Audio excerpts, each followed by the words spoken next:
aí, minha galera do 7º ano, tudo bem com vocês? Espero que estejam todos bem. Hoje eu vim aqui para a gente dar continuidade ao nosso assunto, né? Vamos fazer aí um resumo sobre origens e expansão do Islã. Não sei se dá para ver no quadro. Origens e expansão do Islã, ou islamismo, como vocês queiram chamar. A gente já viu esse assunto em sala de aula, porém, como já faz um tempo que a gente não se encontra, como não estamos em sala, a gente vai dar uma pequena revisão para podermos dar continuidade a assuntos novos. Então, a gente vai falar um pouco sobre o islamismo, como surgiu o islamismo.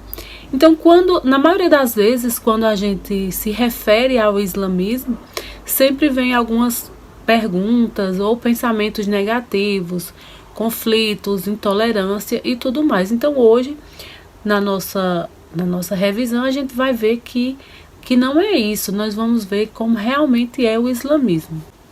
Então, antes de falarmos sobre o islamismo, vamos falar um pouco da Arábia pré-islâmica, antes do islamismo. Então, os antigos povos da Arábia tinham uma organização social baseada em laços de parentesco, né? A Península Arábica era um conjunto de povos que falavam a língua árabe.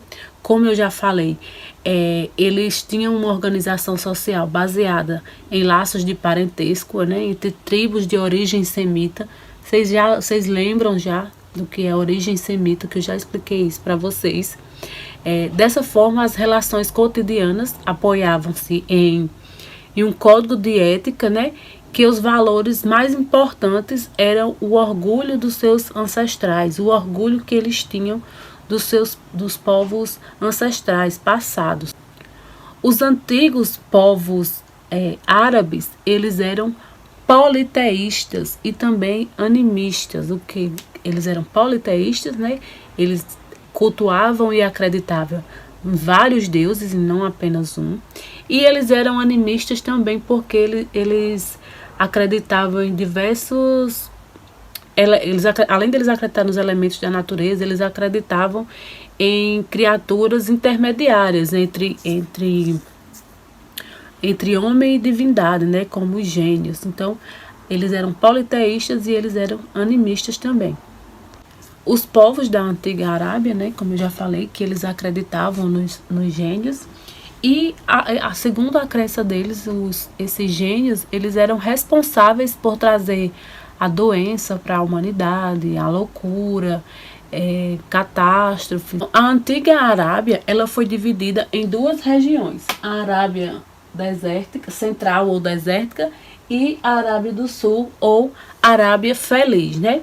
Na Arábia desértica predominava o modo de vida dos povos nômades, que vocês sabem muito bem o que é nômades, que são povos que não têm moradia fixa, né? Eles não se estabelecem em uma região, eles estão sempre mudando de uma região para outra.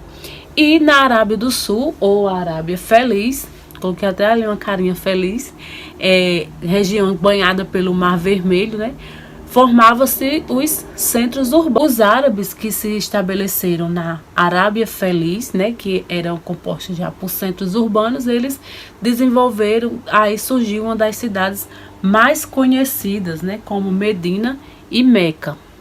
Meca se transformou em um importante centro comercial e religioso, e nesse contexto que surge a figura aí de Maomé, né? Quem foi Maomé?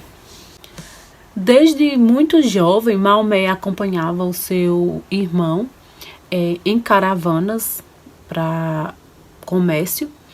Então, e foi nessas caravanas, nessas viagens, que ele teve contato com a religião, com o judaísmo e com o cristianismo. Segundo a tradição islâmica conta, Maomé, ele teve uma revelação divina, onde o anjo Gabriel aparece a Maomé e assim anuncia: tu és o profeta de Deus, de Alá, né, no caso. E a sua missão é pregar a fé em um único Deus. Aí, quando eu estava explicando esse assunto na sala, muitas pessoas questionaram a questão de aparecer a figura do do anjo Gabriel aí, dizendo que o anjo Gabriel também aparece na Bíblia, dizendo que o anjo Gabriel era um traíra que estava em duas religiões, enfim, surgiu um monte de brincadeiras. Só que como Maomé ele teve contato com o cristianismo, ele absorveu algumas características dessa religião. Por isso que ele diz que na sua revelação aparece o anjo Gabriel, dizendo a ele que o povo deveria acreditar em um único Deus, que era Alá. E a missão dele era essa, né? De espalhar essa profecia, essa notícia. E assim Maomé ele começa as suas pregações, condenando a idolatria, a adoração a vários deuses e pregando o monoteísmo, que era a crença em um único Deus, e que Maomé era o único mensageiro de Alá, né? A princípio, os ensinamentos de Maomé estavam limitados a um pequeno grupo de pessoas, né? E foi crescendo e aumentando o número de seus seguidores, que passaram a ser perseguidos por pregar uma crença em um único Deus, já que eles eram politeístas, eles tinham muitos deuses. Então Maomé surge com essa conversa que só é para adorar um Deus. Então Maomé e seus seguidores começam a ser perseguidos. Começa a se disseminar o islamismo, né? Maomé começa a fazer suas pregações, pregar a sua religião monoteísta e que eles deveriam acreditar em um único Deus, que era Alá. Então, o islamismo ele foi fundado por Maomé, mais ou menos 570 depois de Cristo, né?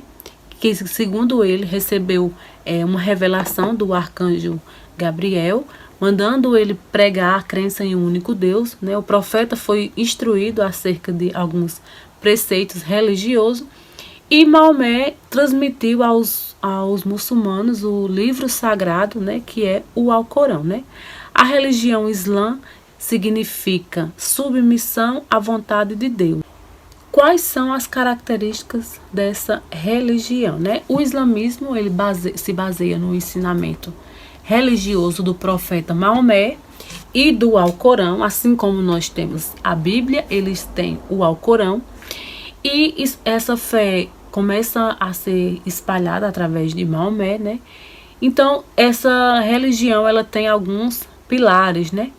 Que os muçulmanos eles devem seguir. Os pilares da fé da religião islâmica são, eu vou ler aqui para vocês, que o fiel ele deve visitar Meca pelo menos uma vez na vida, orar 5 vezes ao dia virado para Meca, realizar o jejum durante o mês do Ramadã, que a pessoa também deve ser bondoso e piedoso, misericordioso com as viúvas e com os órfãos, que eles também devem dar esmolas. Esses são alguns dos pilares da fé islâmica. Então, para o islamismo existem alguns lugares sagrados. Um deles é a Kaaba, que é uma espécie de cubo que é situado dentro da mesquita principal de Meca, na Arábia Saudita. Medina, que é o segundo local sagrado para Maomé. Então, pessoal, é isso. É apenas um pequeno resumo. Vocês já viram esse assunto. Então, é só para a gente relembrar. No próximo vídeo, a gente vai vir com um assunto novo já. Então, responda a atividade que está disponível para vocês. Um beijo para todo mundo. Estou com muitas saudades. E até o próximo vídeo.